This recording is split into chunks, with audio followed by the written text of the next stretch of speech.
parce que je sais que vous tenez à ce mot, à cet engagement, l'activisme, mais avec une touche artistique, parce que, on le sait, le 7e art mène aussi son combat dans la lutte contre le VIH avec des films forts.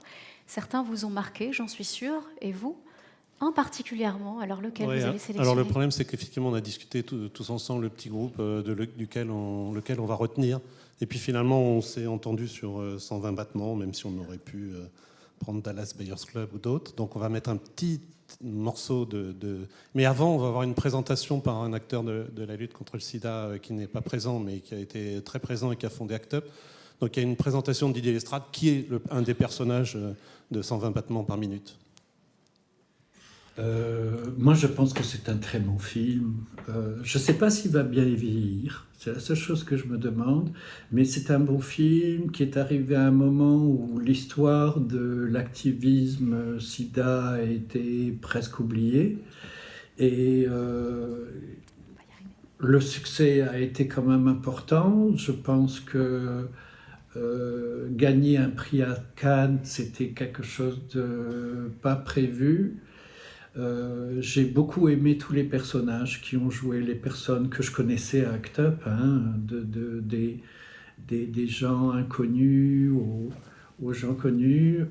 Celui qui a joué mon rôle est vraiment la personne la plus gentille de l'équipe que j'ai vue. Les autres, en fait, je ne les ai pas vraiment rencontrés et ils n'ont pas fait d'effort pour venir me dire bonjour, mais celui qui jouait mon rôle vraiment a été adorable. Et puis, est-ce que tu penses que c'est un film qui a apporté quelque chose justement à ce qu'on disait tout à l'heure dans l'autre vidéo, c'est-à-dire raconter une histoire. Bon, évidemment, c'est l'histoire d'ACT UP, mais c'est aussi l'histoire du sida. Et quand on le compare à Dallas Buyers Club ou à Philadelphia, on est dans une autre dimension, beaucoup plus, je dirais, beaucoup plus de témoignages que de mise en scène. Enfin, Dallas Buyers Club, c'est un film magnifique non plus, qui parle d'un sujet dont très peu de personnes connaissaient l'existence. Non, je pense que ça a vraiment servi. Moi, j'ai fait le service après-vente de ce film à travers la France dans des projections. J'ai vu beaucoup de gens pleurer et venir vers moi. Ça se voyait qu'ils avaient beaucoup de trucs au fond d'eux que ce film faisait sortir. Et un besoin de reconnaissance et de gratitude et de remerciement vraiment pour le travail d'ACT UP, mais aussi des associations qui étaient au sein du TRT5 qui ont permis d'obtenir des antiprotéases plus rapidement. Je pense que c'est ça, hein. Ce film, c'est pas que seulement sur ACT UP, c'est vraiment comment on fait pression sur l'industrie pharmaceutique pour avoir des traitements plus rapidement. Donc ça peut toucher toutes les maladies, hein. Donc non, je pense que c'est un bon film. Je suis plus en bon contact avec le réalisateur qui...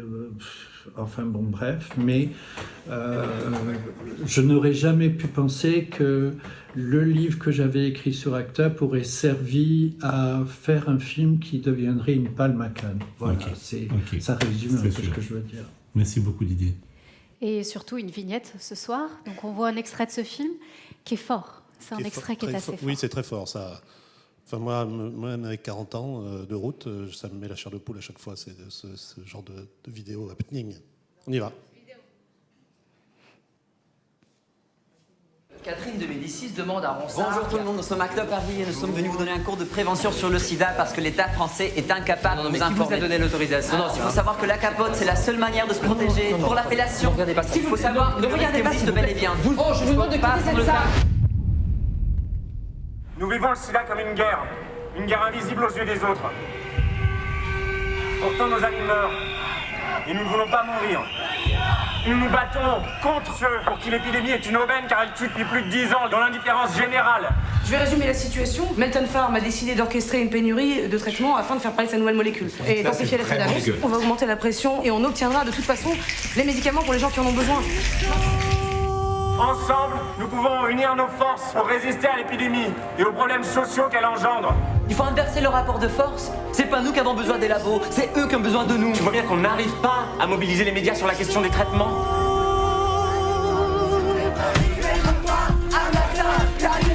Sur construire une communauté capable d'adopter à l'égard de la maladie une attitude positive et combative. Je risque pas de choper votre connerie de sida, hein. Je suis pas pédée. Ah.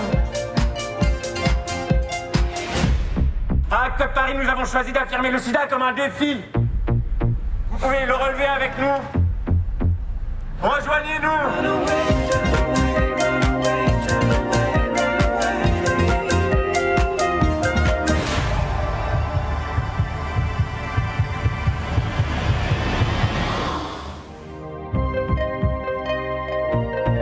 Tu te rends compte que je t'ai jamais demandé ce que tu faisais dans la vie? Bah, moi, de ma vie, je suis séropos, c'est tout. Voilà, quand ça se résume.